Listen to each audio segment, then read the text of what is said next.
Ladies and gentlemen, welcome back into the Buster Show podcast. Today, we were very lucky because my new friend Nick Swinmurn is in on the show. Nick, how are you, brother? Good. Thanks for having me. Thanks so much for being here. I wanted to start this off. Uh, I'm curious because we're now working a little bit together on your new app and platform, Vover. But I want to go way back.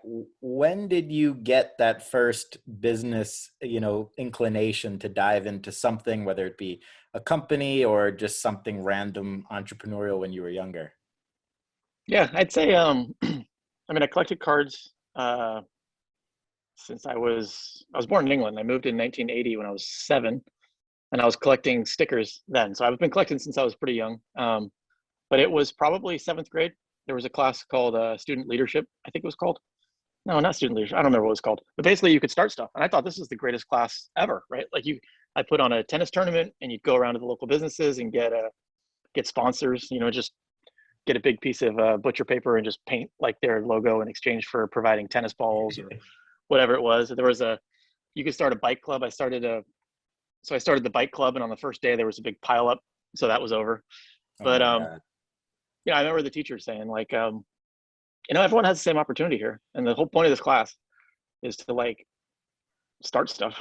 And I think I might have been the only person, So it was like, okay, I've got that willingness to put myself out there. Actually, in 6th grade, there was everyone has the option to write a book, right? You can write a book and it'll be displayed at some convention center with all the kids from the whole area. And I just wrote a dumb one, like baseball trivia, right? So not dumb, but it was what I Right. was into, and it was relatively easy. It Yeah. wasn't like I was, but Right. I remember that teacher telling my best friend at the time was smarter, better grades, and telling him, you're so worried about making everything perfect. Like you should be doing that. You should be writing a book and putting it in this thing, but you're worried about making it perfect.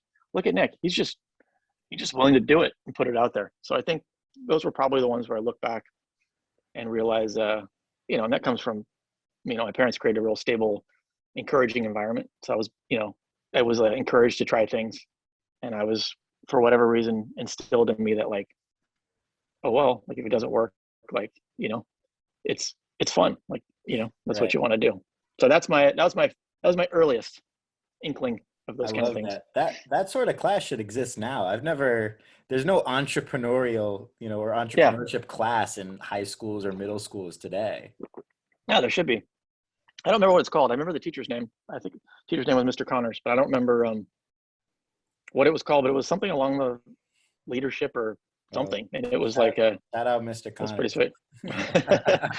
Yeah. um, So you mentioned getting into sports cards, and I want to get to that later. But you did go to college, right? yeah, UC Santa Barbara.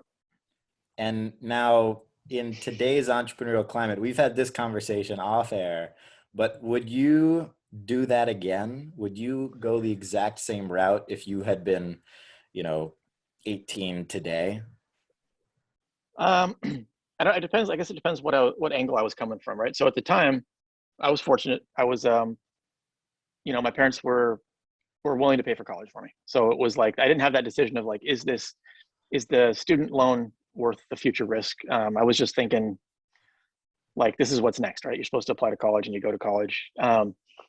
I think at that time, what I was interested in was socializing, and I didn't want that to stop. Like the idea at that point of like having to enter the real world, or there wasn't social media, there wasn't like all this kind of we weren't even using the internet. I mean, I got my first email address when I was leaving college, and you had to go to the library to use the So damn thing. crazy. We were using word processors, right? But so there wasn't that idea that like it was as attainable to do kind of like just start doing whatever you wanted. It just seemed like this progression. So when I went to college, I went in with the idea that I have no idea what I want to do, um, but this is the next step, and I just wanted to have fun. When I look back on it, I don't have any connection. I didn't have a connection as far as like you see in a movie. I didn't have like some teacher that like got the most out of me, and I built this long relationship. I didn't Mr. suddenly, Connors. yeah, I didn't suddenly find my passion. But I did kind of learn to be on your own. I think it was kind of it replaced, college replaced family as like the stability where like if you failed a class, you're still in college. If you tried this and it doesn't work, you're still in college. I got kicked out of the dorms, but I'm still in college. I didn't get kicked out, so it's like you learn these lessons, good or bad, that like um everything that doesn't go right isn't final. You still have a chance to keep moving. And so Right. when I didn't realize at the time, but when I looked back and I tried to figure out like what did I get out of college, it was mostly that. But as far as now, I don't think I could. I think I'm too impatient. uh I don't have a long enough attention span. I think I'd be like, I want to do this now. um I was in college. I did start a business. It was called Swinmurn Collectibles, which my dad was like, why did you put our name on this thing? um and that started from I was worked odd jobs, like delivery jobs and stuff like that. But I was like, I would go back to my house and be like, oh, do I still have these baseball cards? And I'd sell them right when I needed money. And then when I started to get more of them, I'd go to local shows and like get a table and sell cards. And then eventually I'd run out of cards. I didn't have that many cards, and I wasn't up to date on the current cards, so I was just kind of selling what I had. So I had a friend in the a great painter in the art department. I was like, can you paint a picture of Jason Kidd, who just got drafted by the Mavericks? So he painted it for me. It looked great. So I turned it into lithographs, and I started going to the shows, um, selling lithographs. Because I actually, in between there, I started buying autograph photos, and then everyone had the same photos. And I was just so caught up in the hype of like selling something, I didn't even really care if I was making a profit.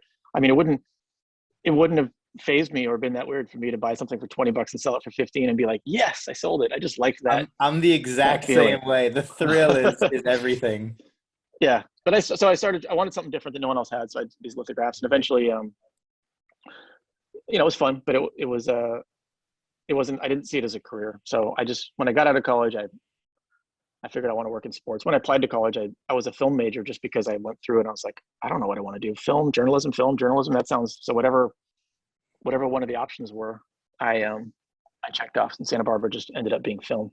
But yeah, it was fun. I don't know. I don't like, my son's 12, and right now he says he has no plans to go to college, but we'll see what happens. Like he might, he might want to at that point. I So don't know if colleges are going to exist by the time he's 18. I'm just kidding. yeah, well, Some of I them think might not, though. Some of them if might it's not. distance, yeah, if it's distance learning, I'm pretty sure he's not going to want to just like, he's going to be like, wait, why would I do that? There's a whole world in front of me. And if Right. I'm going to be online, I think there's things I could figure out at a much faster pace and tailored to exactly what I'm interested in than sitting through a lecture.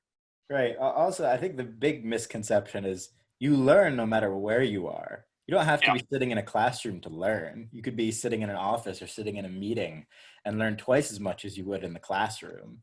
So Yeah. to box like the idea of learning into a school classroom that you pay for, I think is the biggest misconception for people.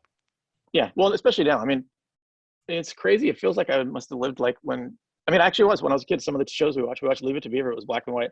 But like, there was encyclopedia salesmen that would come around, and your parents would get talked into buying the encyclopedia. And like, Oh and it yeah. would come, here's I think it was alphabetical, here's your 26 editions.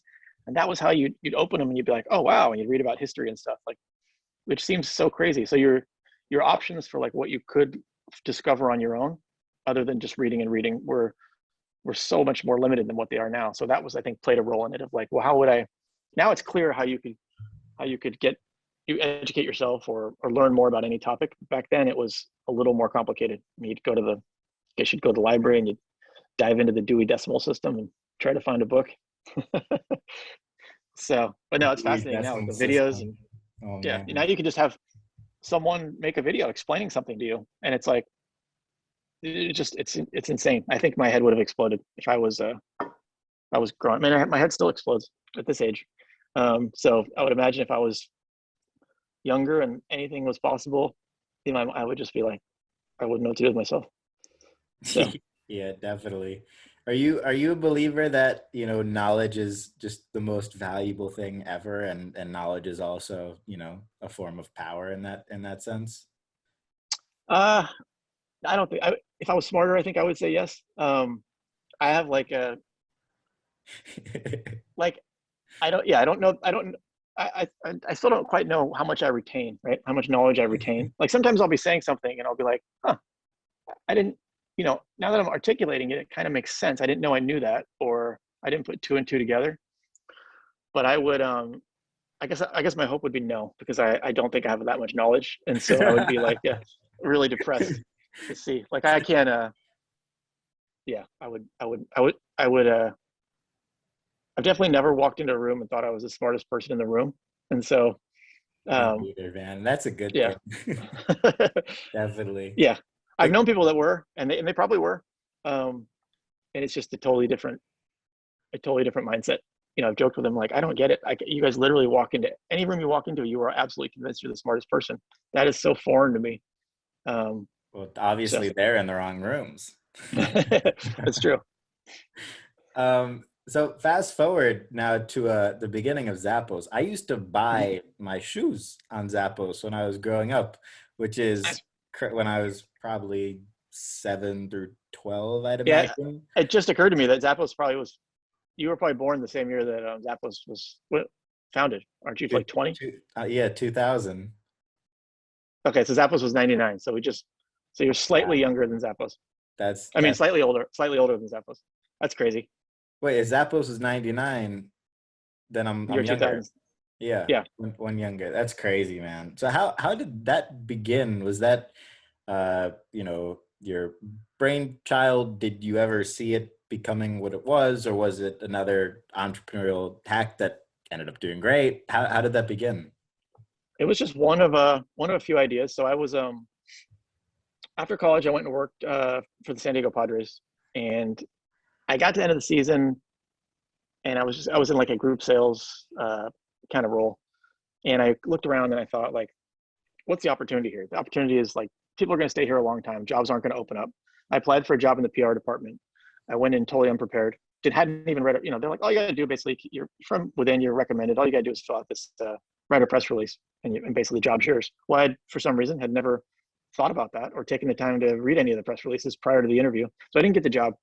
So I thought I could kind of see like I know what I'm going to be doing here. There's not going to be as much opportunity. I don't know what opportunity I want, but I know that there's not going to be enough for me here.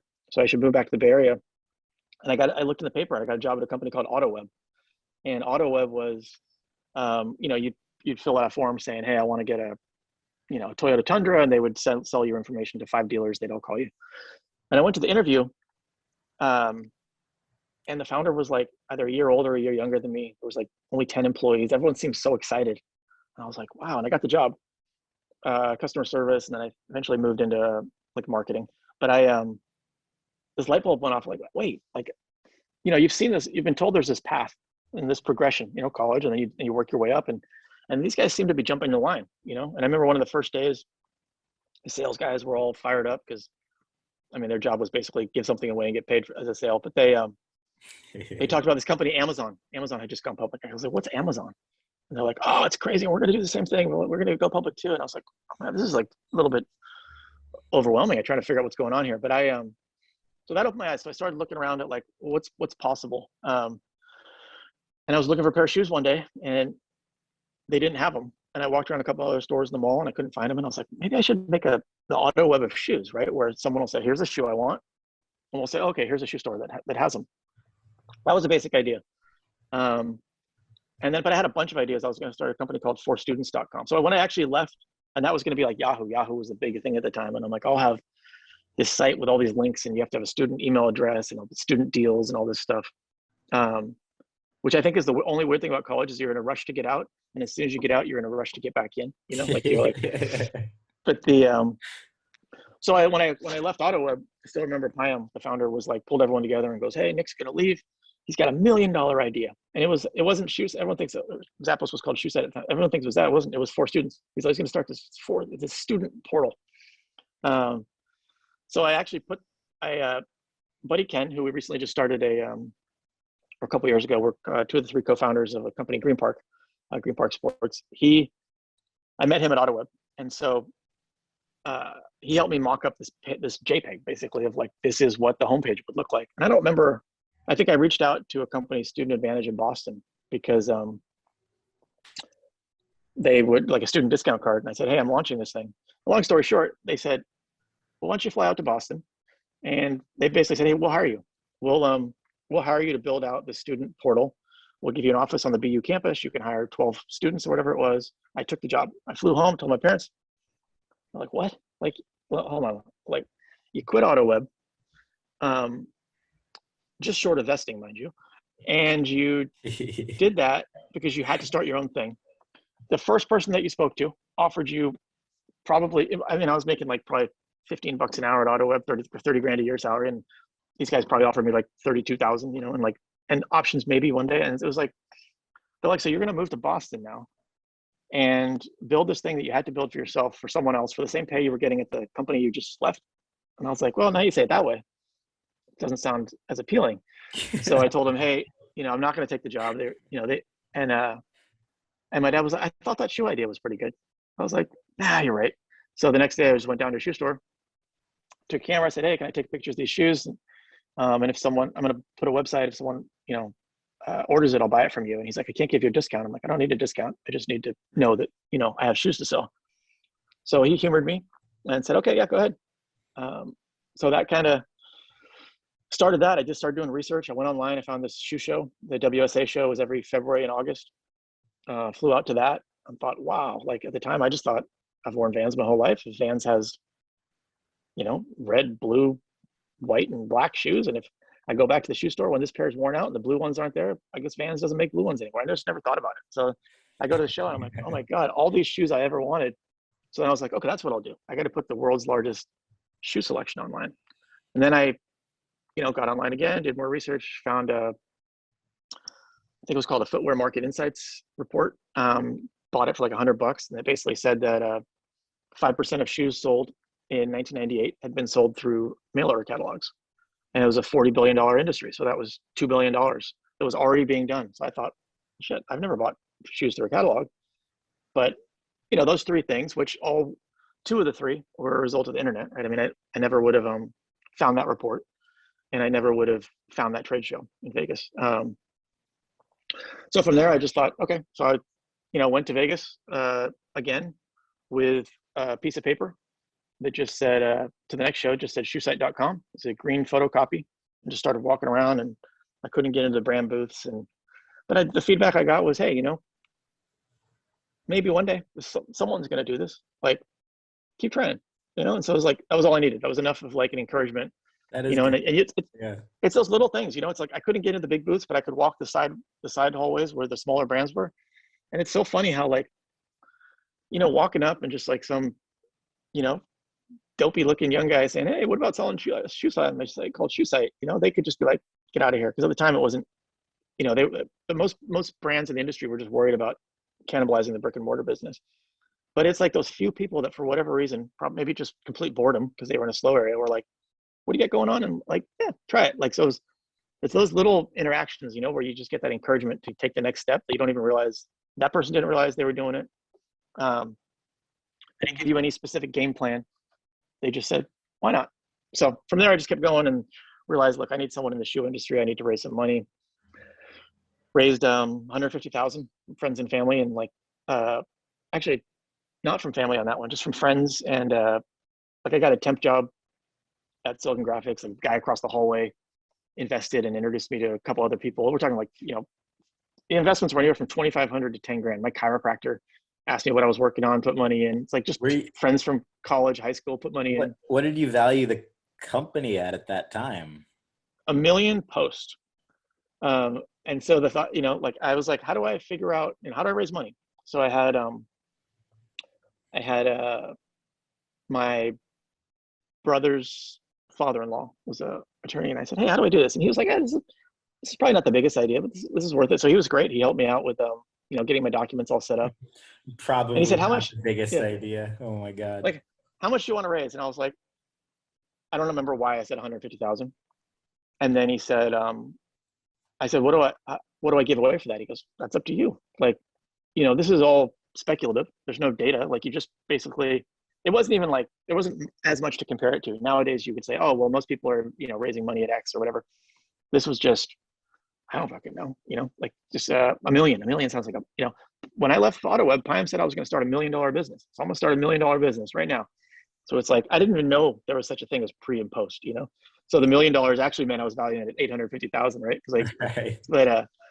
but it worked out great because it was like, you know, it's good to see like friends from, you know, once it worked out, people forget like the context was like the people giving me like 2,500, 5,000. That was a lot of money to them. In some cases, that was like all our money, right? Like I never had $10,000 in the bank. I mean, I don't think I had $10,000 in the bank until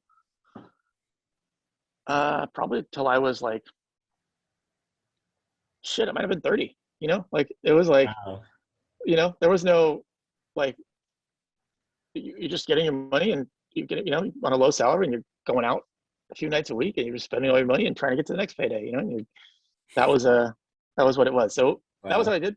And then from there, got a little office, got some more shoe stores on board, put a little website up, and started reaching out to Art was the name. The lawyer kind of started introducing me, and then this guy Jared across the hallway at Silicon Graphics, where I have my temp job, they would introduce me to VCs, and I'd go out and I just started pitching everyone, and you had to overcome the. Do you have any business experience? Not really. Do you know anything about the shoe industry? Not really. Whatever the answer was to that, but I wasn't lying. I was just kind of embracing that when I can figure it out. But never actually got Sequoia was a big venture capital firm. Actually, was able to get all the way to the partner meeting. Eventually there, but then they passed. And eventually later, a few years later, they would invest at a big amount. But yeah, I was just hired a couple people and just hired a couple people that I knew, and I said, hey, jack of all trades, roll, let's go, let's do this. You could tell how like the likelihood of our success. One good indicator of that was I had two good friends, Billy and Cliff, and Billy was working. He would have been technically employee number 2 or 3, and Cliff's like, let's go drive around the country. And so Billy's like, hey, I'm going to bounce. I'm going to, I'm quitting. I'm going to go, we're going to drive in a van around the country.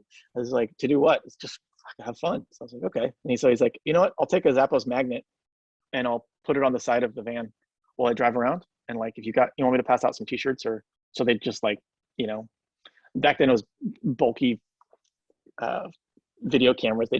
Somewhere there's footage of them driving around with this van with a Zappos sticker on the side, Zappos That's magnet on the great. side. They'd go to drive-throughs and give the person who gave them their McDonald's order like a Zappos t-shirt. But then he never came back. So that was the very beginning. That's amazing. And then what were sort of some of the lessons learned throughout the building process? Like if you were to, take a few of those key things, or I'm sure you are, from going from $1 million post evaluation to, obviously closer to what it ended up being. Yeah. What do you value high enough to carry over into new endeavors like Vover? I mean, the biggest lesson I have, like, because times were so different. Like when we had, like, picture this perfectly in my head. We would hire a guy to build a website, right? And so I could build a basic like HTML site and stuff. But when we wanted like more features, there was no AWS, there was no Shopify, like, so we literally would hire someone and they they would come to the office with the new site on a CD-ROM. And like, I remember this guy walked in, he's like, if you guys don't pay me more, this is ridiculous. I gotta throw this away. It was like a kind of an erratic guy. And we're just like, you Holy literally see cow. this, hold on, we've already paid like whatever, how much we paid for it. It's just like, so it was crazy back then. But the biggest lesson I got is just like, you just take a step forward, like you take a step forward and well, where am I now? Like, I took the step forward. How has anything changed? Is anything the same? Okay. Like, what do I have? What do I need? Where am I headed? Let's take another step and just keep, that was all really the only skill I have is just being willing to take a step. The first step for a lot of people is the hardest, or the next step, or the next step. And then over time, I've realized that the step backward or the step off the path is just as important as the step forward. But it's just that, and I think being transparent, like it's okay to it's okay to say you don't know. We had a meeting with Sequoia when we got to the partner meeting the first time. We had just hired these 2 guys from Nordstrom, and hold on a second, sorry. One of them, the problem with this is every time I take a sip because I'm coughing of this coffee, it's going to make me talk faster. But anyways, so we sat in this meeting. So one lesson I learned was when I started going to all the VC meetings, I wore a suit because that was what was expected at the time, and that was kind of what I thought portraying a businessman. And I always just felt, even though it's a dumb thing, I wasn't comfortable in my own, I guess it's like skin, whatever it is. Like Right. I didn't feel like the real me. Like I felt like I was pretending to be someone else. And I felt like that, whether that was evident to the person across the table, that made me uncomfortable. And eventually when Tony Venture Frogs invested, it was the only meeting I went to, not in a suit. It was the last meeting. I was like, Art, the guy was introducing, said, listen, dude, I sent you to everyone. If these guys just started a fund, they're not able to get on the best deals because they don't have a track record. From what I've seen, they're willing to invest in anything. If these guys don't do it, I think I don't have anything else for you. I think it's time to go on to the next idea. And at that point, I just said, you know what? I know this PowerPoint backwards and forwards. I don't need to bring that. I'm just going to go in whatever it was, shorts and a t-shirt, because that's like how I feel comfortable. And I don't know if that's not the reason why, but that was the deal that was the meeting that led to a deal. And so we were in this with Sequoia. We got to the partner meeting, and I had Fred and this guy's name was John. They'd come over from Nordstrom, and they worked at the store level. So like a merchandise manager and a store buyer. So not high up, but doing well. And the guys from Sequoia asked, one of the older guys was like, so Nordstrom Shoes had just announced that they were going to launch NordstromShoes.com, and they were going to spend $30 million on TV ads, whatever it was, right? So at the time, everyone was like, oh, that's the end of that for you. But really what it had the reverse effect. It kept the VCs intrigued, because they're like, well, if Nordstrom sees this as an opportunity, maybe there is something there. We got to this meeting, and they said to John, they said, hey, what was your guys' role at Nordstrom, right? Now, if I would have probably answered, well, I was a merchandise manager, I was a buyer. He's like, oh, I was involved in, kind of embellished a little bit. And then the guy said, so were you working on the NordstromShoes.com at all? And he goes, a little bit, yeah.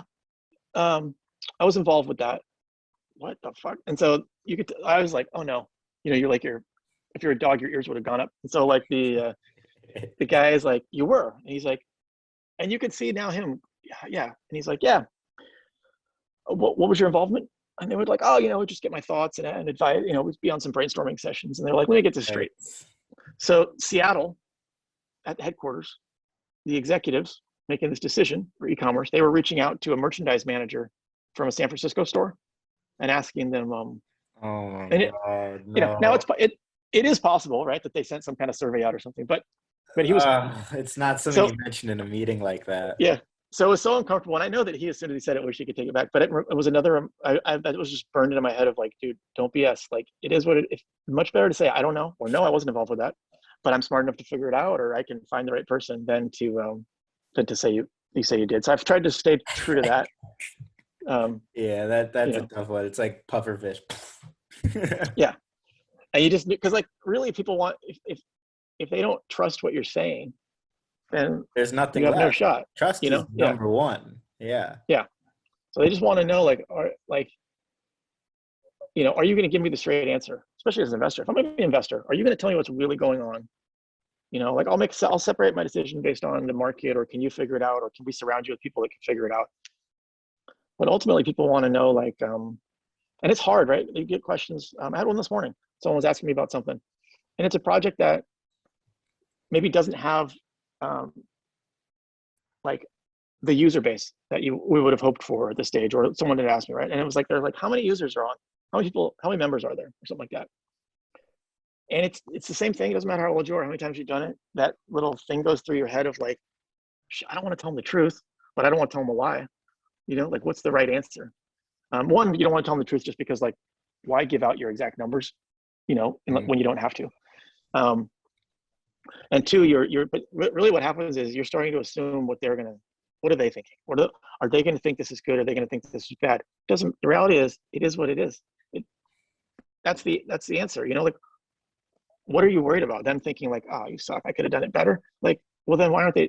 They're either not doing it because they don't really could care less about this, or they're not interested in it, or they don't think, and they're probably not thinking that, right? It's just all these insecurities. Someone asks you a simple question, all these things go through your head, and most of them are to do with posturing or insecurities. And if you just give the real answer, people go, okay, now I know how to work with that. Yeah, anything else just gets you into trouble. That's what I've realized too. it's like when people play, like, oh, I've got someone else interested. I got some, okay, go ahead. Like, I mean, it happens on eBay, right? You'll get a message from the seller, you make an offer. Like, hey, blah, blah, blah. It's like, come on. Like, You do that's not not right. have a $3,000 offer on this plain piece of paper. eBay's the weirdest one because people will be like, hey, come on, dude, this is a $600 card. And it's like, what? Like, what do you mean? There's like 10 of them for sale for $300. It's like, they just, it makes me want to not, what did someone send me the other day? I actually don't remember if I bought it or not because sometimes I do anyway, but someone sent me a message. It seemed so aggressive to me. It was like, I said, hey, I made an offer and they said, listen, like say for example, they had it posted at like $3,000, right? So hey, I'll offer you $2,000 because this is what it's worth. And they'll send you right back like, listen, I'll take 2,200, but you better accept that right now. Otherwise, I'm raising the buy it now to 4. And it's like, hold on, what is it? What does that do for anyone? Like that makes no sense. Like, Yeah, the negotiation tactics on eBay are all time. I don't think those could exist in any other medium. no. And so you still maybe like in that case, I think I still wanted it for. I was like, oh, I still want it for the 22, but like, I don't. It doesn't feel good to buy it from this guy. Like, was he threatening me that he's gonna like? This is such a weird. He's threatening me that he's gonna raise the price. They'll still have the best offer on there. It's like it feels like I don't know what it would be like, but it feels like the eviction guy is like knocking on your door, and he's like, "Oh, Yeah, if you don't do it now, we're gonna yeah, change the whole set of rules." That's yeah. crazy. I think that comes down to what I've realized recently is all this stuff, whether it's a business or anything, it just comes down to how bad do you want it.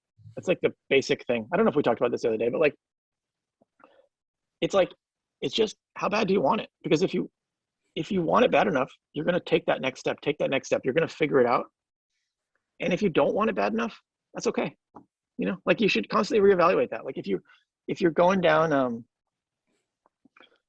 like if you're going down a path, like for me, for example, a lot of people ask, why did you leave Zappos after 7 years? It's like, I just didn't, what the role was at that point wasn't what I was interested in. Right. And like, or, hey, why'd you start this thing and then stop? Or why did you start this thing and keep going? Just how bad did I want it? And that changes on a daily basis. Like it's such a weird thing, I guess, getting back into that, not just saying what you think, there's all these like external pressures and internal pressures where it's like, shit, yesterday I told someone this was going to be this was the greatest idea in the history of the world. And there's a huge opportunity. And I woke up today realizing that's not the case. So what should I do? If I had never told anyone the day before that this was the world's greatest opportunity, then I would just wake up and be like, all right, well, glad I got that extra night's sleep and realized the flaws in this plan. But sometimes because the day before you had told someone like, oh, this thing's going to be awesome. Like this, I'm going to work on this now. Now it's like, you still have the same information. It's still not as appealing, but there's that thing that just makes you, well, I got to keep going because I already told these people, I don't want, well, how am I going to explain it? And then it's like, get older and you go, if someone says, hey, what happened to that thing? People used to ask me all the time because I start a whole bunch of things and the majority of them don't turn into huge successes. What happened to that thing? And I would always like, I just get all stressed out. Now it's like, oh, it wasn't the best use of my time. Like you weighed it up and you thought, that was interesting, but then either I discovered X or about that made it less interesting, or I discovered something that was shinier that I wanted to Yeah. chase. Sometimes, That's well, you're in a great position because there's so much instant credibility. Whereas I'll just be like, and I have a very, very small version of that with, especially with social media, but I'll just be like, no, it failed. Like it blew up even if it didn't, even if yeah, it was great, I'll just tell people that it failed because why not set the bar low if you have an opportunity to? Because then yeah, everything they hear from anybody else exceeds the low point that I set it at to them. And that's then true. you're golden. Yeah, I think yeah, for me, what's weird is when you say credibility, I always struggle with that because I I I feel like I don't think about yesterday.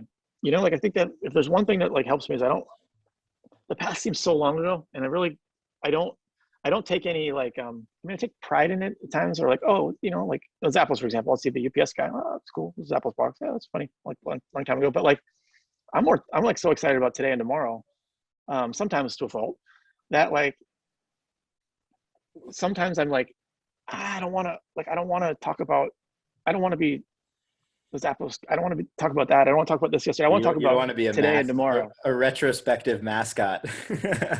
Yeah, because it's like it's so like what's in front is so fun, and that's what I think that like for me, I always assumed maybe you would do something, you have a big success, and you would just kind of sit there and just reminisce and think about that, and then you start going, you're like, wait a minute, I'm 48, but like other than looking in the mirror, like I don't know what the difference is between I feel the same as I did when I was like in my 25 at 30, and like I'm like I mean, some things are different, obviously family is more important than these kind of things, but like I have that same enthusiasm. I don't feel like I feel like I start in the same starting blocks as everyone else when I'm going to work on the next thing. The only difference is I don't have to take the time out to ask an investor, right? Which is good or bad. There's less of a vetting process, so I can learn lessons the hard way sometimes, because it's like it's like ready, say, go. There's no one to say, hold on, have you thought through this and this? Nope, don't have time for that. I got to go. Like, but at least you're only risking your own money. So it's not like something where and then the benefit that is you're not locked into someone else's. But like, I don't know. Like I like the idea of just feeling like you woke up today and like, it's the same. You got the same chance of success of anyone else. Doesn't matter what you did yesterday, good or bad. It's like, what does today look like? And then, and even sometimes I start worrying about tomorrow. I probably don't think about tomorrow enough. It's like, no, let's just think about today. What are we going to do today? Right. How are we going to get it going? I think that's when people talk about like time, getting older and realizing that time is so valuable. I think it's like the time is only valuable if you're using it, like, so if you're sitting there thinking about the past, that's not using your time. And if everything's about tomorrow, so for me, the most liberating thing from successes has just been the ability to like, all right, like anything's possible today. Let's go. What are we gonna do? And you don't have to think So about making money either, which is a huge one. no, yeah, Well, not in the yeah, same way, at least. yeah, which is which again is a good thing and a bad thing. Like there's so many like different levels of discipline or freedom that you just have to balance. It's the same as like a fighter that's like hungry and just wants it so bad, and then gets a big payday, and it's just harder to train. And it's like, which situation is better? Like, the hungry fighter is trying to get to the point where he doesn't have to train as much, or doesn't have to train. But then the fighter that doesn't have to train and it's having a harder time getting out of bed to go run in the morning, wants to get that hunger back. So I think it's always just a balance, and performance is affected both ways. And it's just like and that's why I think it's just looking at, hey, you're not as hungry as you were 10 years ago. You can't get out of bed at 5 o'clock in the morning and run, and you might do 1 or 2 workouts instead of 3 or 4, but like, that's okay. That's what today, that's today. So it's like, I don't even know what I'm talking about. Maybe too much coffee. No, that was great. It all is just a big rubber band, because the problem with having a bunch of money is then you don't think about how to make it monetizable as quickly. Whereas for somebody who's just getting started, it has to monetize, and that can often make it a better business, but sometimes worse. Yeah. It really depends on the situation and person, truthfully. Yeah. And the team, like if you're by, if it's your money and it's just you, then I think there's like, there's things that'll, there's things good and bad about it. But then it's like when you have a team, and then, you have to be making sure that like, you're also doing the best thing for the company and the team that's part of it. So there's another layer to it where you can't just say like, oh, well, no, it's not, oh, well, because like you've sold a vision. They've jumped on board. They're working hard, and like, and they deserve you to kind of put them in the best position to succeed instead of, so lots of different stuff. But back to college, like, yeah, I guess my answer is no. There's no way I could go to college. Not thinking about this, because there's just so much. So much opportunity that I wouldn't be an influencer, just because I can't figure out how to like, I don't really want it, but like I just look at it and I go, how do people get all these followers and all these things? Like I just sitting there putting stuff out for myself, it seems like. And so I think that's the challenge. But I think the idea of like starting a business, but even then, I guess the business is the business of yourself, which is pretty awesome. But like, yeah, there's just so much possibility and so many people you could look to and go, huh, at every level, like this person did it. How'd they do it? Go find out exactly how they did it. Sometimes that's the hard part. Sometimes I think like, I used to think it was laziness. I've gone off on another tangent, but I used to think it was laziness that people would ask me about competitors. And I'd be like, I don't know. Like, I don't know names. Like people always ask me, oh, do you know blah, blah, blah? Nope. Do you know blah, blah, blah? Nope. I just live in my own little world, you know? And so like, um, and so a lot of that's because I don't really invest in other projects. So I'm not really part of that, like, community of like, oh, let me Right, that introduce you to this network. person, this person, this person. But like, sometimes I think you should know the competitors in a space, right? And sometimes I think, why? Like, because it's just gonna. I don't want anything to. You want to have your vision, and you want to just go after it, and it's like another thing that's like, people smarter than me will know the right answer is like, is it better to not know what anyone else is doing and just stay true to your vision and see what happens, or is it better Right. to watch all the things that they've, because you don't have the context of what went wrong for them or what went right for them, so you might look at it and go, oh, like you hear people talk to you and they make a reference about like something in the past and you're like, that's not really what happened or how it worked. And then you realize, well, you must be doing the same thing when you're judging your competitors or Oh yeah. following Well, someone else's path. we all judge each other now based on the smiles on their Instagram, which is just Yeah, the most disrupted way to judge somebody. Because yeah, if you literally think about the time, like let's say everybody has 24 hours in a day, and somebody posts once every 3 days or 4 days of a millisecond. yeah, You're taking that millisecond and expanding it out to 72 hours and then judging them based on that. And on top of that, it might also be photoshopped or positioned and lighted properly to make you think that it's something that it's not. Or yeah, they could just flat out lie and exaggerate, which is also done. So yeah, it's almost impossible to judge people. And that's a reason why nobody should. yeah.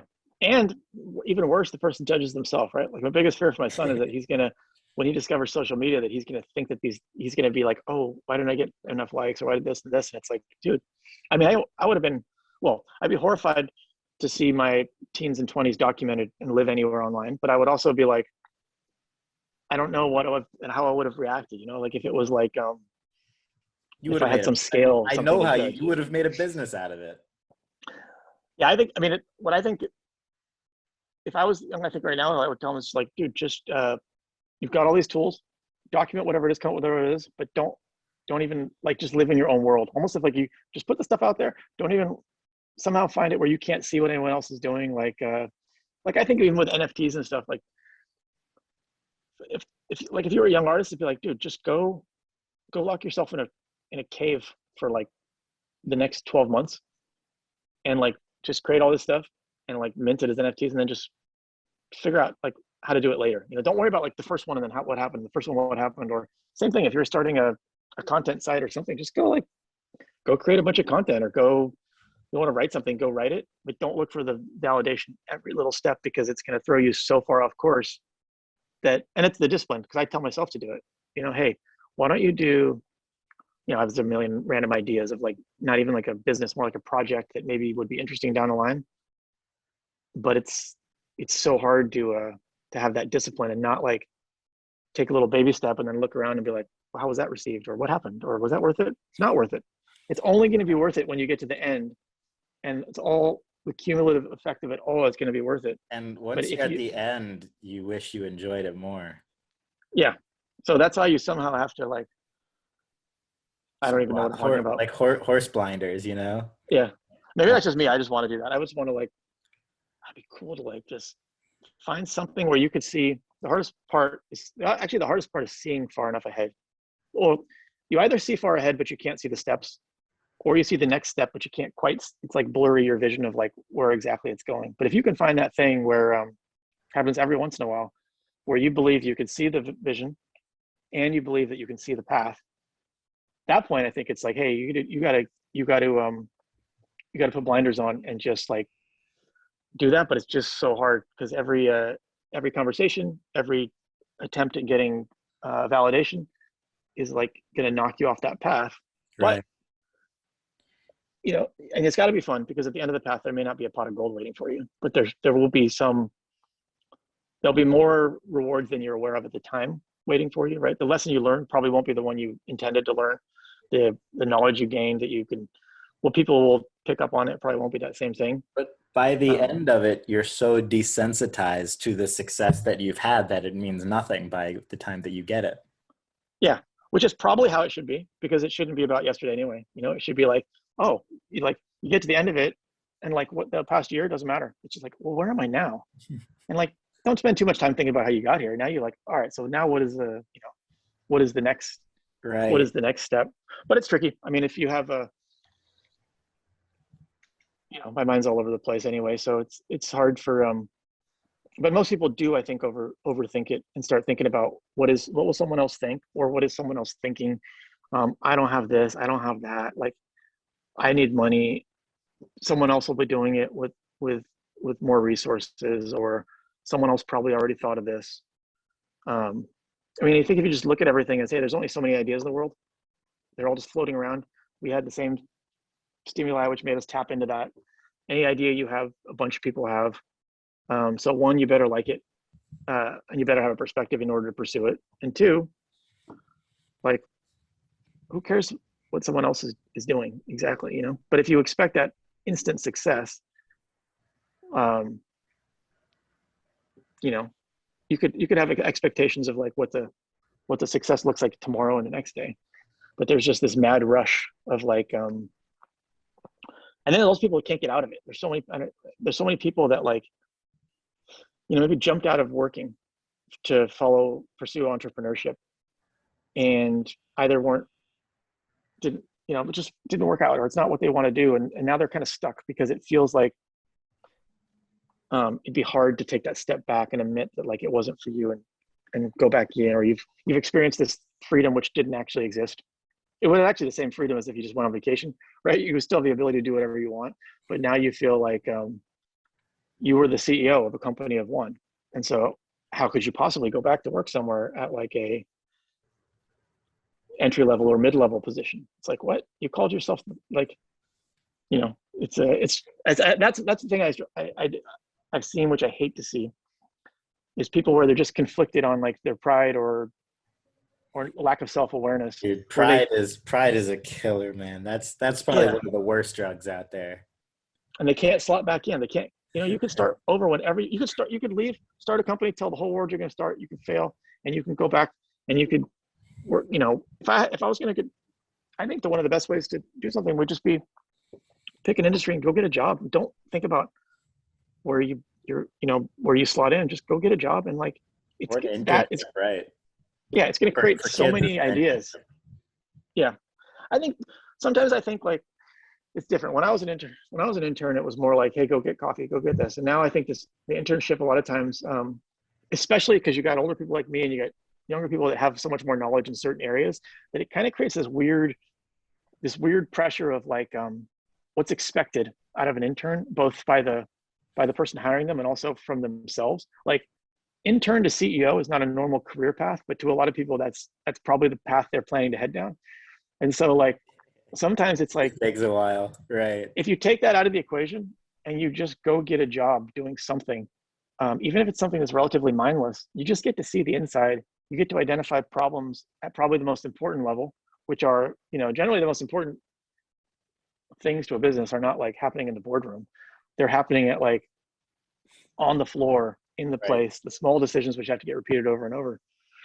So sometimes I think like, when I was younger, I was like, I wanted to belong to something. It's like, what am I gonna like? I would envision like, I always want to be an athlete, and then I realized by like eighth grade was probably my peak of my athletic career. I realized it was over, and so Likewise. yeah, it was never gonna happen. And so I was always drawn to brands, and I was like, like if you apply to a job, it wasn't like I'm gonna apply to be a customer service representative in these 5 companies. It almost felt like, to me, the brand, like, oh, almost like you become part of this brand and it like seemed exciting. And so I think, if I would go back, I would just, yeah, like what are those captivating brands? Just go get that entry level job. I don't even know why I'm talking about this. Maybe I'll go do this.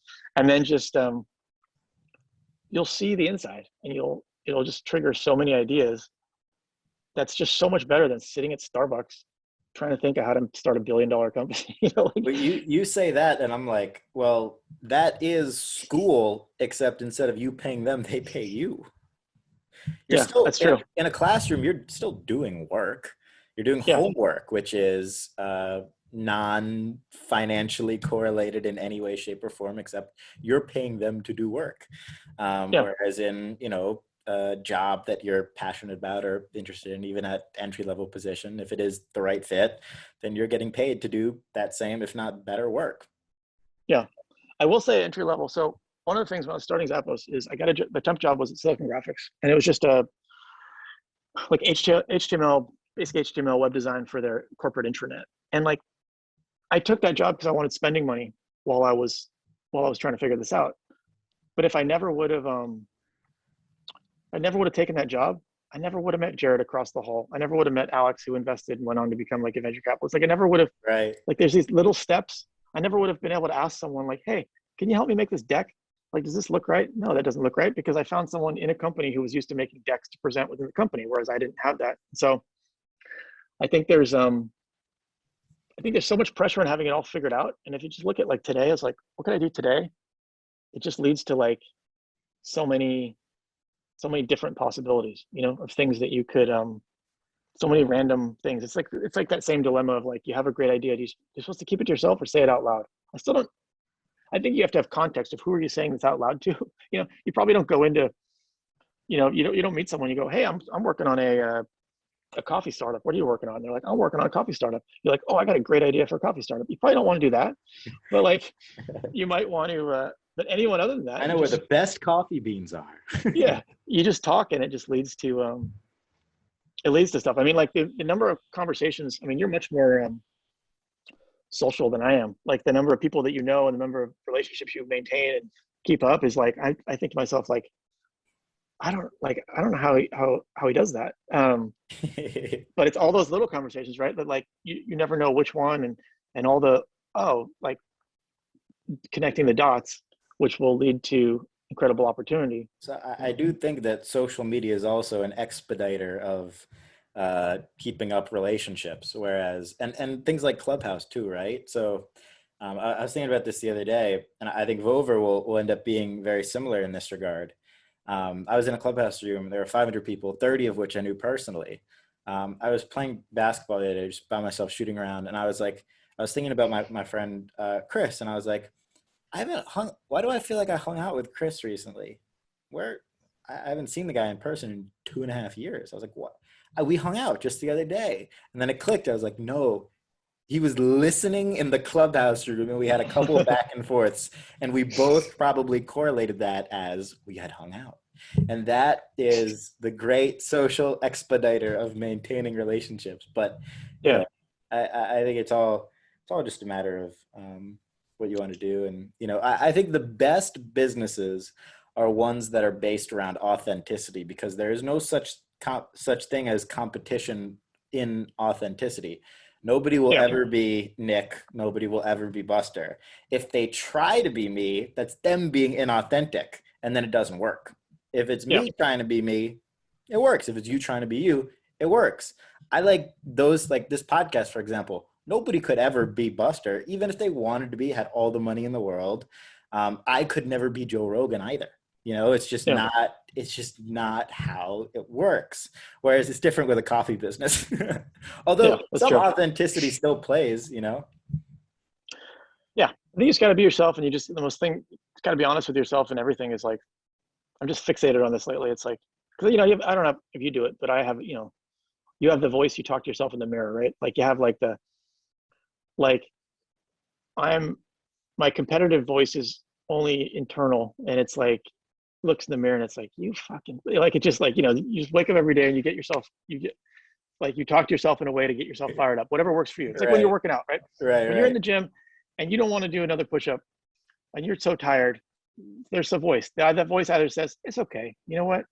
You've worked really hard today. Why don't you stop? Or it's like, listen, you know, like you've worked all this point. Stop! Don't give up now. You're just calling yourself by his name. So I have that like actually when I had company base camp, like there I was like, let me try teaching one of these classes one day. And this other guy, and the reason I did it was because the manager had jumped in for a trainer, and he was just so positive and like so upbeat that I was like, man, Jason, that was a great class. Like I was working hard because you're so positive. And I go, you know, it's weird.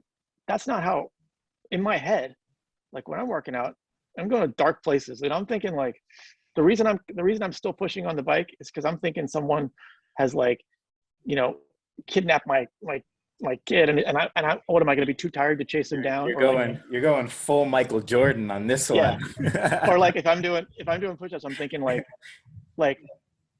you know, so what am I I'm just getting my ass kicked or something, right? I'm not going to get up. Like it's just like, I go, that was really weird. So he goes, well, why don't you try teaching a class? Was a disaster. He's like, well, let's try it. Why don't you teach a class and teach it how, like, give it an example of how you would do it.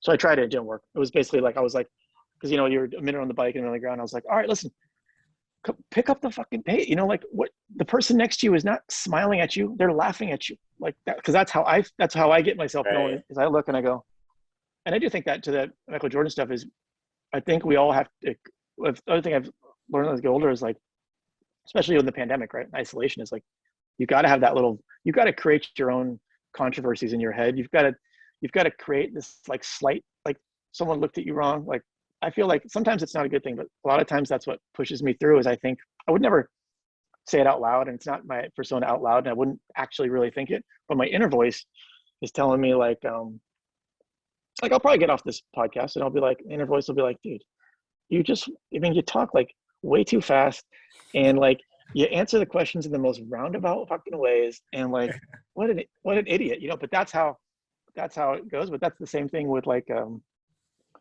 with, I think, embracing today is like, that voice is just like, what are you gonna waste today? What are you like? Come on, like don't be, you know, what are you doing? Like let's go. Like Manufactured motivation. yeah, That was my biggest takeaway from The Last Dance, and I think about that almost every day. Where it's like sometimes you just gotta make stuff up.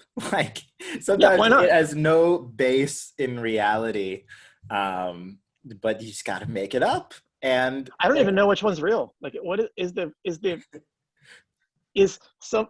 what someone tells you, which may not be what they're thinking, any more real than this voice in your head imagining that they're smiling while they're really oh like, no, you know, everybody's equally feeding a wrong bird. about It's so everything all crazy. the time in Yeah. perpetuity. The thing that I do though when I'm running outside, I intentionally run, pandemic aside, like on the track, for example.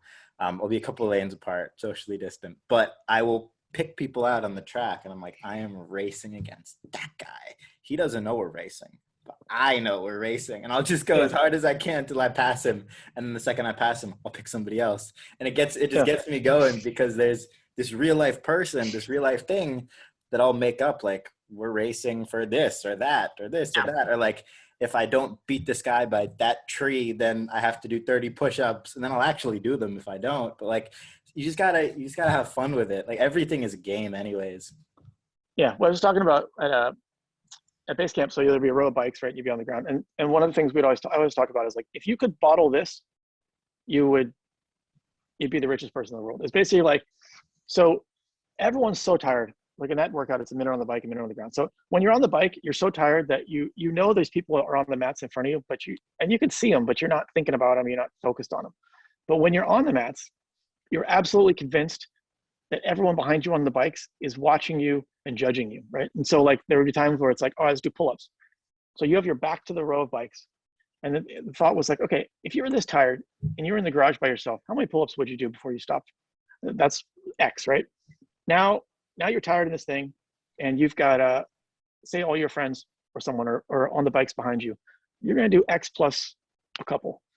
But now imagine if like all those bikes were full of, I don't know, like if you were full of like a bunch of girls you were trying to impress or something, right? You're going to be able to do 4,000 yeah, supermodels. you're going to be able to do like way more pull-ups, but nothing changed, right? Nothing changed. Like you're the same person. It's your same body, same strength, same training up to that point. Mhm. same level of tiredness. It's just something in your head is telling Right. you to go harder. And so I think that's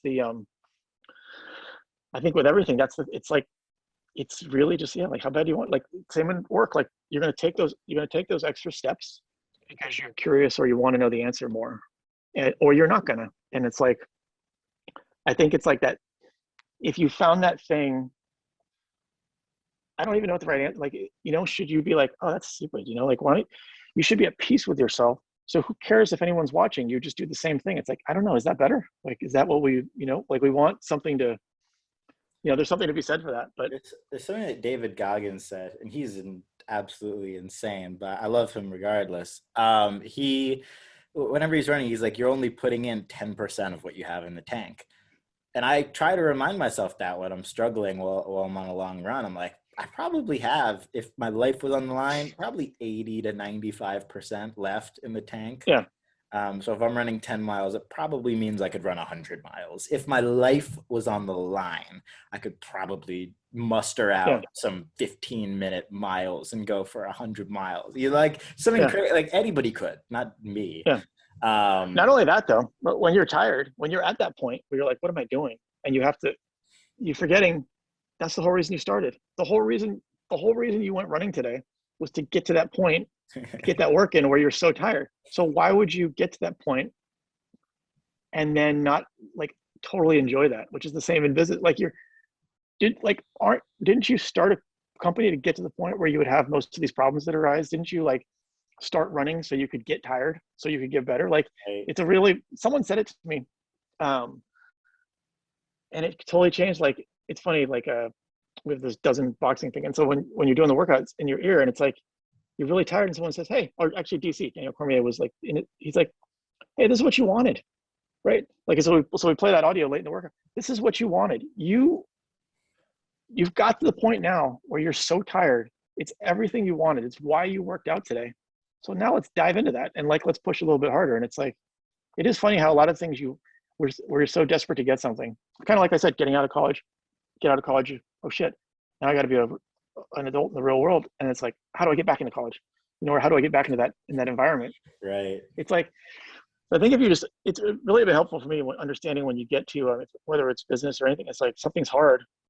It's like, oh, like, smile. Like in the workout, we say, hey, you're like, oh, your shoulder's tired, like your shoulder's hurting. Why don't you go ahead and lean into them a little bit more and smile? Because like, wasn't that the whole point? Like the whole point was to get tired, and because you're tired is why the next rep is more valuable than the last rep. Like Right. every rep gets more valuable. You would not want to go back 3 reps right now because that push-up or that whatever exercise is not as valuable as the one right now because you're not as tired. So it's like, okay, it's kind of calming then when you run into resistance or a problem of like, this is where we wanted to get to, because this is where we can make a breakthrough, right? Like every time we not to keep going to workout crazy. I think I've been in this hotel for a couple of days, so I haven't had a chance to work out. But like, when you're doing sprawls or burpees, you're saying, hey, like, and it's weird, like changes your mind. Like, get down to the ground as quickly as you can, because that gives you an opportunity to get up, and getting up is when you get stronger. So if you stay on your feet with your hands on your knees, you're still tired, but there's no chance of getting stronger. If you just drop to the ground right now because you're tired, you are going to have to get up. And so you're better off getting down to the ground and getting up. Okay, now you got up again. Hey, why don't you get back down again? Which is actually the easiest thing for you to do right now, is to drop to the ground. And it's the most beneficial because you have to get up. And there's no way to get up without getting stronger. Well, And it's like just a weird mind trick on these things. yeah. You know what the best advice I ever got ever though was? When you're tired, to put your hands on your head because it opens up your lungs and it gets Yeah. more oxygen in. And that advice, I think it was like a middle school basketball coach. I've never used one piece of advice more than I've used that piece of advice. And That's funny. it's really good. Usually when I think of that, I'm too tired. Like, then it's funny how sometimes even the act of putting your hands on your head is like, that's hard. Like, I'm so tired. I can't put my hands on my head. And it's just like, but it's true, right? It's like, in that example, which applies to anything. Like, that's the one thing I've gotten older is I realize there's so much you can take from working out and like how you attack it, how you approach it, why you're doing it, which is just really symbolic of everything else. Is like, yes, right now, because you're so tired, or maybe your shoulders are really tired, especially in these boxing workouts, it's hard to put your hands on your head. But by doing that, your lungs will open. Like, like there's this risk reward where it's like you have to do it. And how much harder is it than standing there anyway? Like, so it's to me that's like I realized what was missing at one point when I was never like a big workout guy, even though I started a couple of gym companies. Was like, I remember trying CrossFit for the first time and like being like, I'm not strong. I hate the heavyweight part. I'm probably just gonna hurt myself.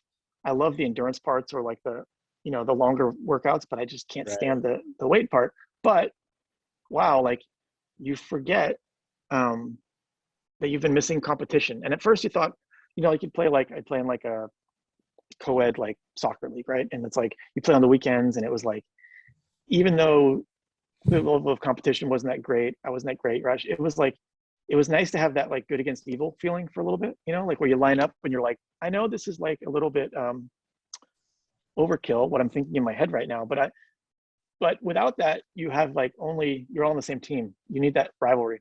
And then what CrossFit showed was, hey, like stop overthinking it. Like there's not athletes in you. There is an athlete in you, in everyone. And so it was like that. Wow. Like, okay. For me, I was probably 30, early mid 30s. How old am I now? No, mid 40s. I don't even know. How old am I? 27. So 27.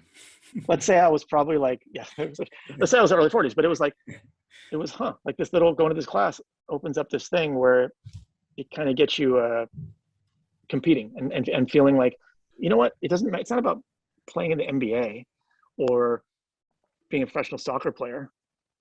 Like that's thinking like too like black or white. Like, isn't there a better version of me that I could compete with, right? And then it's like, yeah, you're competing with people in the room.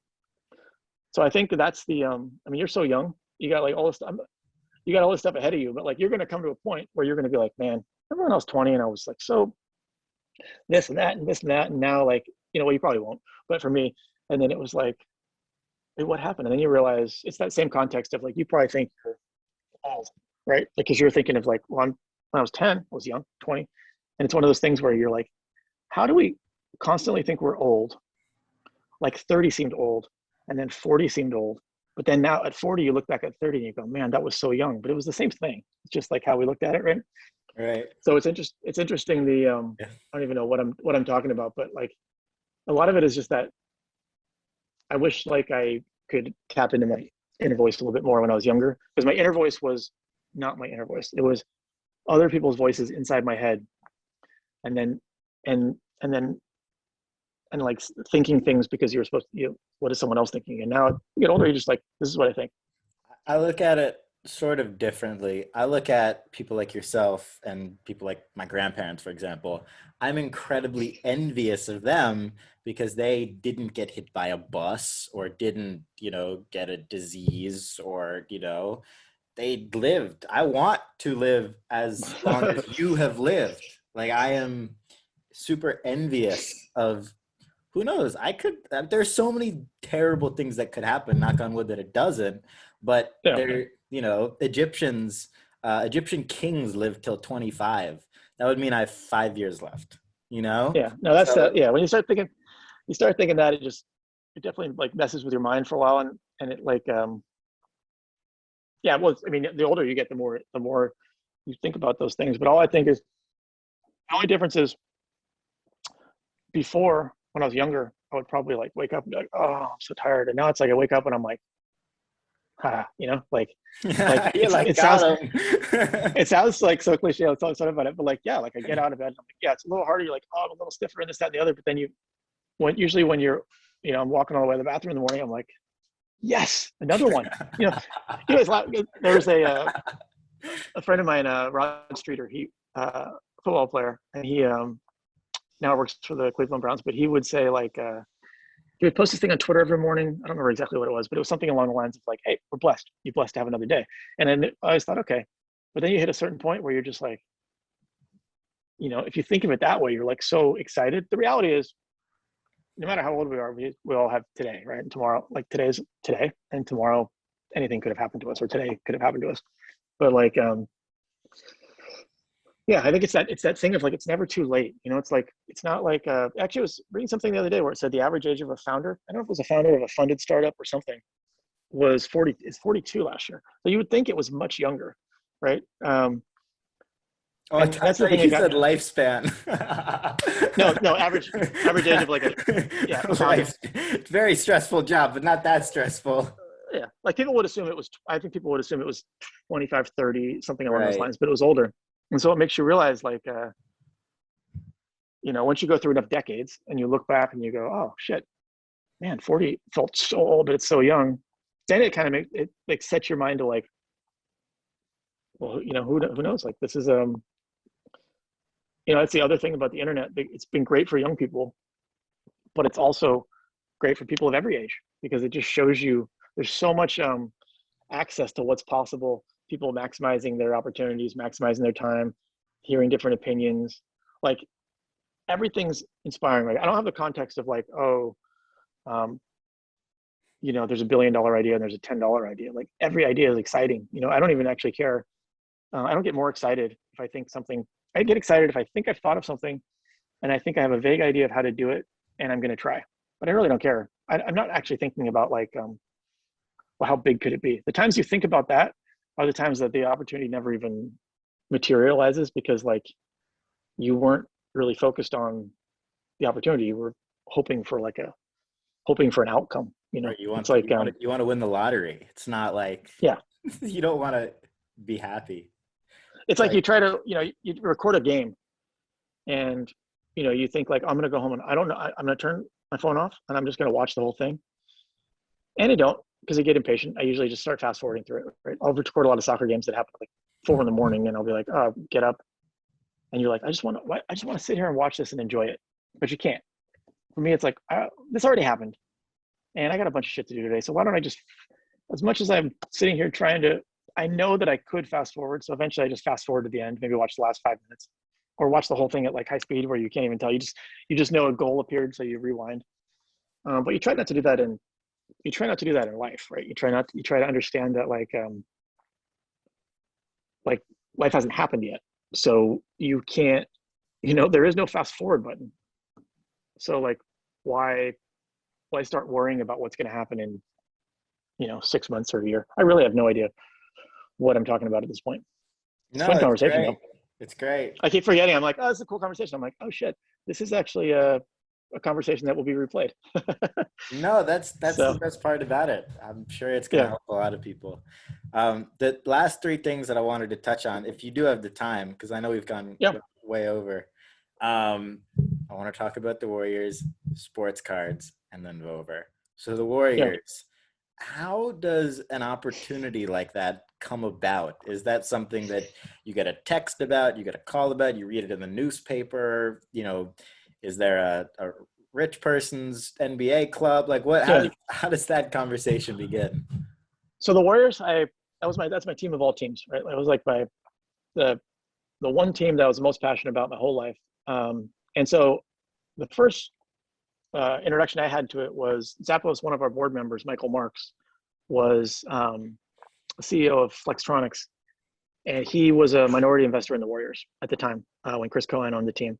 And I remember thinking, wow, like what? And he was like, yeah, it's tell me about it. And I was like, that seems crazy to me. And then when so Amazon acquired Zappos in 2009, 2010, the Warriors were for sale, and I had met I'd met a guy uh, who I met a guy who told me he was friends with the guy who started 24 Hour Fitness, and I read in the paper one day that Mark Mastroff, 24 Hour Fitness, was one of the guys trying to buy the Warriors, and that he was one of the leading guys. And so I emailed this guy and I said, hey, could you introduce me to Mark, who I would end up meeting later at Warriors games. But I said, can you introduce me to Mark? And he said, haha. I'm like, no, really? Like, I mean, I just want, I just want any opportunity to have even any piece. Like that'd be like my life dream. So he didn't. So then, but I told my financial advisor, I said, man, I thought for a second I was going to get an introduction to Warriors and like, if this guy got the team, maybe I could be part of it. He's like, you really want that seems like a vanity investment. You really want to do that? It doesn't seem like your kind of thing. I'm like, dude, yes, I want to do it. That would be like insane. So he turned out that he was like, let me do some research. And so it emerged, Larry Ellison was the favorite to get it. And then I had never heard of Joe Lacob, but all of a sudden it said, oh, this Joe Lacob group is going to get it. And so he said, hey, it looks like Joe got the winning bid. It turns out that attorney friends, I don't know, their firm or a firm of a firm is working on some aspect of it with him. Do you want me to see if I can make an introduction? So I was like, fuck yeah. So he introduced me, and I just reached out and said, hey, I'd love to see if there's an opportunity. And so I met with them, and I came in like, I had this letter that I had written to Chris Cohan like in like 1999 talking about how they needed to step up their customer service quite a bit. And one day I was going to own part of the team. And like, I came in ready to give the sales pitch, but it was awesome. They were in fundraising mode. And so they were giving the pitch. And so I was like, yes, like if I could be part of this, I would love to. So I was able to do that. And it was the highest amount paid for a team at the time. It seemed crazy, but now it's turned into a really good investment. It's funny. The only things I've invested in, because I figure I don't know enough. I don't have the attention span or the passion for learning about all these different companies or taking any one. If I was going to invest, I would take one vertical, right? I would try to learn a lot about it, have a perspective that was different so I could have a reason to why how to pick. I just feel like randomly picking companies wouldn't make sense to me. And I want to do my own things, not do these things. But so I've limited my investing mostly to sports. So I've been able to invest in the Warriors, and then Cards. this year, yeah, cards. There's a soccer team. We have a soccer team in Denmark, FC Helsingør. They got relegated part the of a first year. soccer team in Denmark? Yeah, so that one I'm on the board. And then actually That's pretty cool. super excited. Last month I was able to invest in Leeds United. So they're a Premier League team in England. That's so pretty that was cool. so most of my investments have all been sports teams, but the Warriors is a great experience because I have no say. I have no I don't play a role in anything. But Joe does a great job of making everyone feel like they're part of the group and an insider, and you get meetings and you get like little information, and you can there's always an open door to like the suggestions, and we get there's special areas in the arena that we get to go into and stuff. So it's been, as a lifelong Warriors fan, it's been, I mean, even like going to when we were early days when Jerry West was there, it's like the day before the draft, having an in-person meeting and listening to Jerry West and talk about like different things, and just being able to ask a question. I would just ask questions just because I want to say that I asked Jerry West a question about this player or this player. Right. That stuff is like, the financial return has been great, but like that's the stuff that for me was it. And then sports cards actually was tied into the Warriors a little bit because I hadn't collected since I was college, and then in 2012 when I joined the Warriors group, I was like, I need to have something right at the end of this. I want to have something so I started collecting game worn jerseys. And then that was a good investment. Yeah. Yeah. So I would do that. And then I would primarily through Maigret, the NBA auction stuff, but then I would get a couple of catalogs. I got a catalog once and it had some player, foreign baseball player who was selling his card collection. I was like, I should get back into cards. So I wanted to pick something. So I picked, I didn't want to pick any other basketball team other than the Warriors. This is 2012 because I just felt like, I don't know, it's stupid. Like to me, it's like, if I wanted to wear a Miami Heat hat today, I wouldn't wear it because I would just feel like it's just disloyal, like I should only wear a Warriors hat. Yeah, but I way with the Knicks. Yeah, so I picked. I used to wear a Knicks hat in high school because it was my name. I thought it was, and people would call me Kinnick when I'd wear it. That's but and I did really like the Knicks when they were going up against the Jordan's Bulls. Like that team was just so fun to watch. Those guys, yeah. Yeah, but cards, I wanted something, so I randomly picked Kevin Durant because I figured he was current, so it was still exciting. But I would only buy his rookie cards on the Sonics because the Sonics didn't exist. So I did that, bought a bunch of cards, hated the mess from eBay, put everything in a storage unit. 2018, got it back out, and just started buying stuff, and then started with basketball, and then really just you must have done great on those KD investments. Did pretty good. It was confusing because when I was a kid, it was Topps Fleur Donruss was very easy to understand, and there wasn't grading, and then all of a sudden it's like 2012. I'm trying to figure out which grading company, which card, Hopefully you went with PSA and BGS.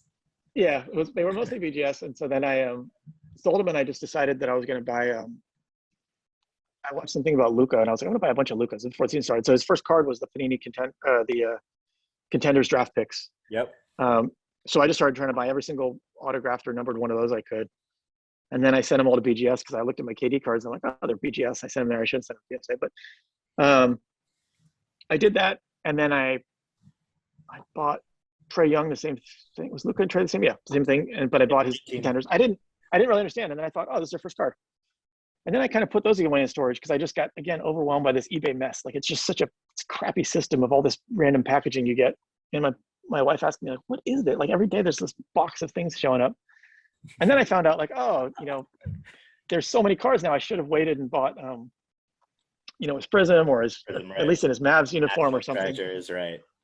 Yeah. So the next year, but because I put them away for a year, I didn't really notice that. So the next year I did the same thing with Java Reds and what else. And then finally, like when the pandemic started, I started looking at the cards more, and I realized soccer, and I was like, wow, soccer was always a big passion, and being born in England and growing up in England always made me feel like connected to being a kid. And so I just kind of dove into soccer and really enjoyed it. So I just, been kind of the same. What I've learned with the Warriors is like go after things that you're passionate about, and like, things that if I just like have a hunch, see a player that guy could be good, or I believe in this or that. I like the modern stuff just because I like that it's evolving, right? I want to know, like, I want to pick someone, I want to be proven right. Yeah, and so that's the gambling nature though. yeah, it's true. But it's yeah, so I really enjoyed that. Yeah, but it's crazy. I mean, like it's so, once you get into it, it's just so consuming. You sit there and you wake up and the first thing you're doing is checking eBay, and then you're looking up things, and it's just like, and you're thinking, oh, I should have done that. I should have done this. Is this crazy to buy this? Is it not crazy to buy that? Like, it's Crazy. insane. There are like 3 dopamine kicks along the process too. It's like the first dopamine kick is when you find the card that you want. Okay. Yeah. Then the second dopamine kick is when you win the card you want.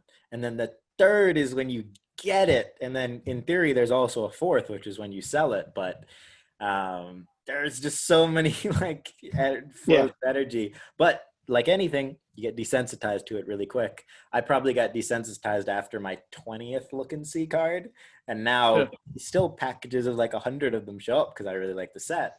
But, like anything, I decided, I was convinced that Derek Jeter, like 3 weeks ago, that Derek Jeter was the best buy ever. I don't think that that's not true, although a lot of his cards have gone down quite a bit since I thought that.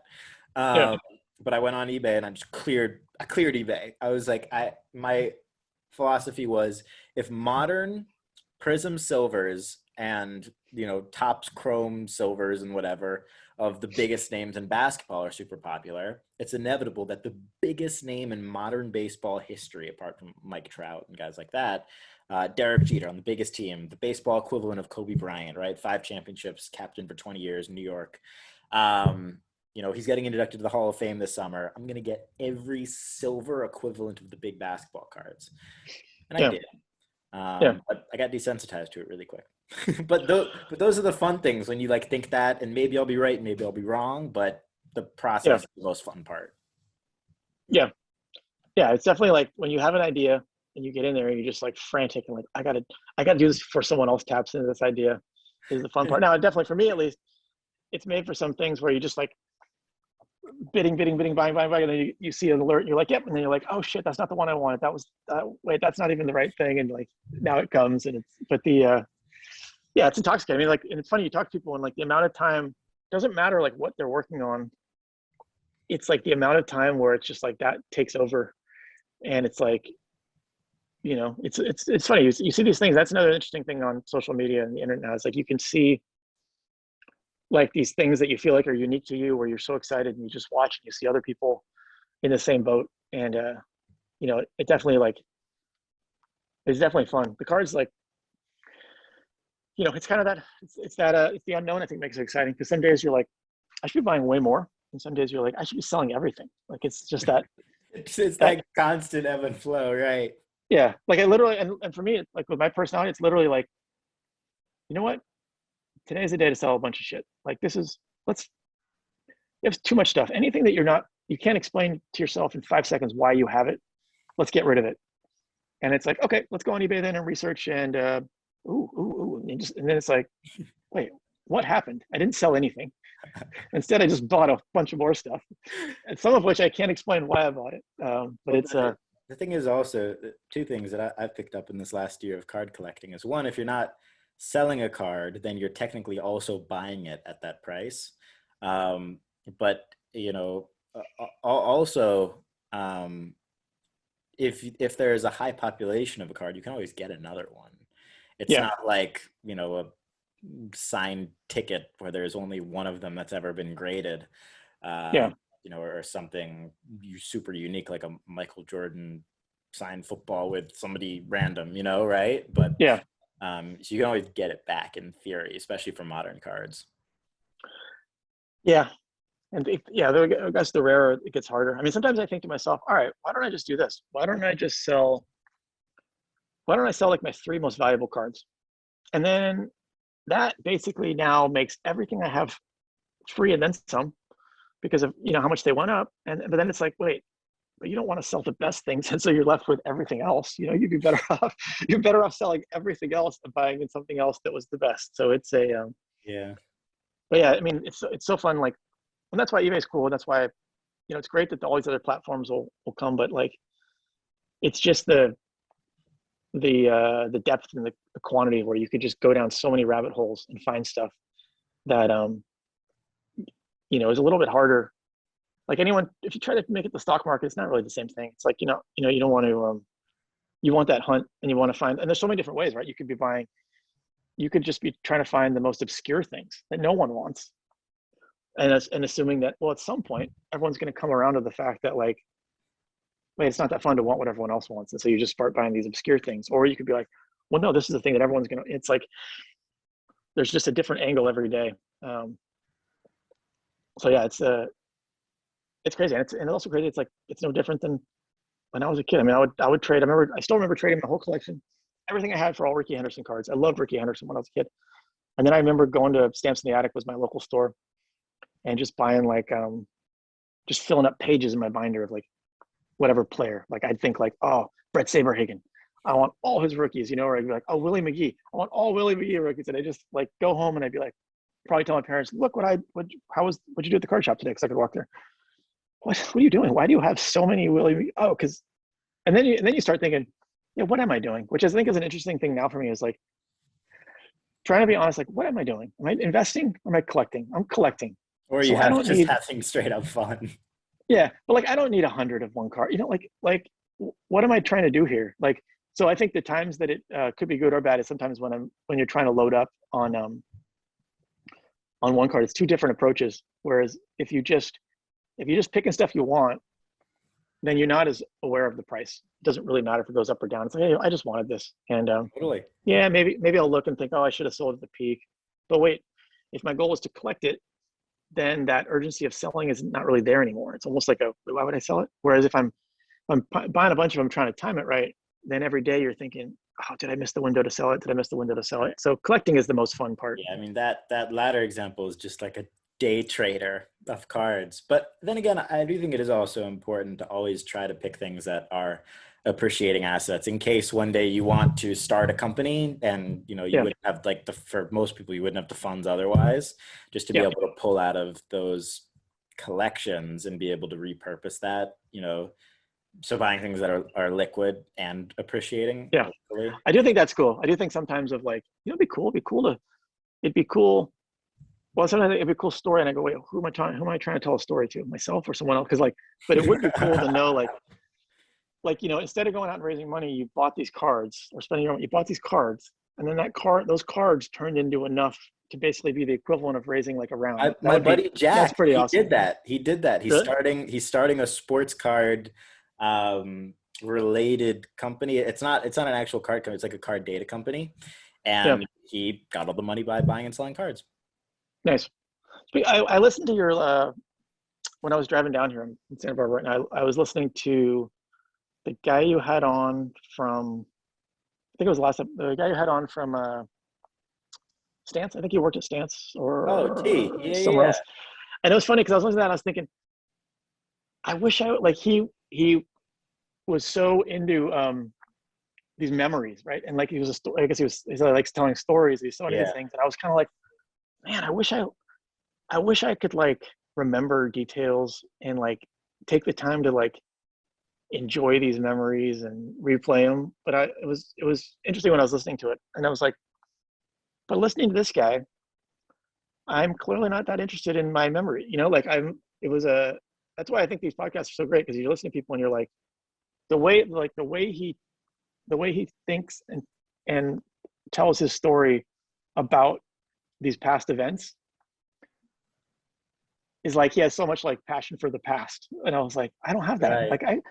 I really should, I should step my game up. I should be able to if someone asks me a question about Zappos, I should be able to make it sound so exciting and make it sound, but like to me, it's like, it's so long ago, it's like the past. Like I want to talk about tomorrow. I want to talk about, I could talk about yesterday, but I want to talk about tomorrow. But it was interesting. I don't even know what that had to do with anything. I think you were talking about friends, and it reminded me when I was driving down. I was like, No, it's totally true though. But that's the thing. Like I I like to document everything, right? And that's why this podcast's good. That's why social media is good, because it's all out there. And I have drop boxes and I scan all of the notes that I write so that it's saved forever. I put them on multiple hard drives. They're in different cities. Like I'm good. yeah, But the reason I do that is so that I don't have to think about my memories. My memories are taken care of. I have vlogs on YouTube from when I was 15. My whole life, like the first time I met Gary Vaynerchuk when I was 14 or 15, it's on his YouTube channel. Like it's just yeah, out there in a way that I know I will be incredibly grateful for one day, because it's sort of self-done. And yeah, I think that's great. I don't really, I love great storytelling, and that's why I love Tzvi so much. But I am, I think, probably more like you in the sense of, focusing on right now.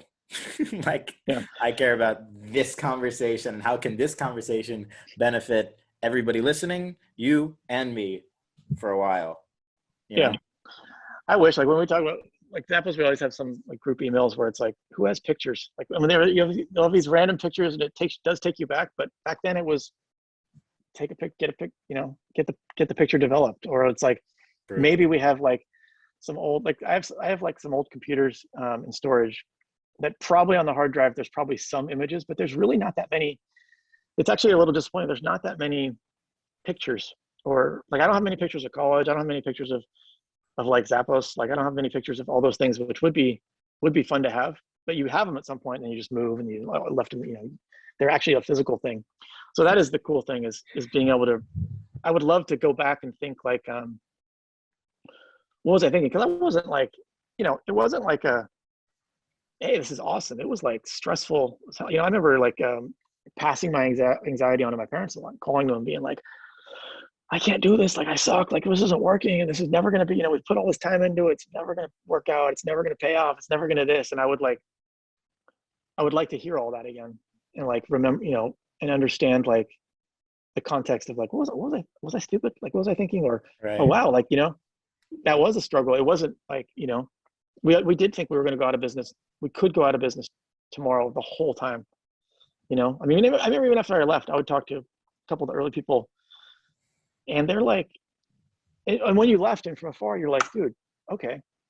And they'd be like, yeah, it was this, and they could put the whole thing. And I'm like, hey, I don't think you have to worry about like going out of business tomorrow anymore. Like that's not an option. But for us, it was, we did $1 billion in sales, we're barely making a profit. So it was always like, Such a you were crazy always at the concept. mercy of at your credit line, or something bursting and putting the whole thing in jeopardy. But it would be great to